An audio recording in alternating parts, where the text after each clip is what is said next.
ऐं बसगरदाई में हालिया बरसाती ॿोझ तबाह करण में इलाइक़े जा हज़ारे कच्चा कखावा तोड़े पका घर ढही पड़ थी विया। इलाइक़े जो अलाह तला बि लुड़ी वियो।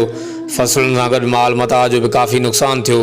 मुतासिरीन जी पुरगोर लाइ हुकूमती इदारनि जी गैर हाज़ुरी ऐं कन लाडार सबबि समाजी तंज़ीम सकलैंड फाउंडेशन जो चेयरमैन मीर असगर अली ख़ान बिजाणी सकलैंड फाउंडेशन जे प्लेटफॉर्म तां पंहिंजी टीम समेत इलाइक़े में मुतहरिक नज़र आयो।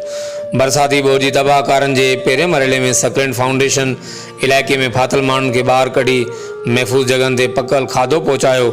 बरसात मुतासिरीन जी ज़रूरियात खे मद्देनज़र रखंदे इलाइक़े जे मुतासिर माण्हुनि खे रोक रक़म पिणु ॾिनी।